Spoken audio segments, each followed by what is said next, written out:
ഉസ്താദിന് സ്വാലിഹീങ്ങളായ മക്കളുടെ സ്ഥാനത്തായി. യാ റബ്ബ് യാ റബ്ബ് യാ റബ്ബ്. ഈ ഹദീസിന്റെ വ്യാഖ്യാനത്തിൽ ഇത് നമുക്ക് വായിക്കാൻ പറ്റും. അപ്പോൾ ഒരാൾ ഇൽമിനെ സഹായിക്കുക എന്ന് പറഞ്ഞാൽ അതിന്റെ അളമുഹ, ഒന്നാമത്തെ വലിയ വകുപ്പ് സ്വന്തം മുദരിസാവുക, അല്ലെങ്കിൽ ഇൽമു പറഞ്ഞു കൊടുക്കുന്ന ആളാവുക. ഇൽമു പറഞ്ഞു കൊടുക്കുന്ന ആൾ ഒന്ന്.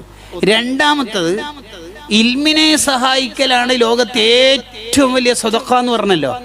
ഇൽമിനെ സഹായിക്കുന്നതിന്റെ രണ്ടാമത്തെ ആശയം ഗായത്തുൽ കമാൽ ഫി അഫ്ളലിൽ അഅ്മാൽ എന്ന കൻസുൽ ഉമ്മാലിന്റെ മുസന്നിഫ് പറയുന്ന രണ്ടാമത്തെ ആശയം ഒരു മുതഅല്ലിമിന് കിതാബ് വാങ്ങിക്കൊടുക്കുക എന്നുള്ളതാണ്. ഒരു മുദരിസിനോ ഒരു മുഅല്ലിമിനോ ഒരു മുതഅല്ലിമിനോ കിതാബ് വാങ്ങിക്കൊടുക്കുക, അല്ലെങ്കിൽ ഒരു കുത്തുബ്ഖാനയിലേക്ക് ഒരു കിതാബ് വഖഫ് ചെയ്യുക, വാങ്ങിക്കൊടുക്കുക.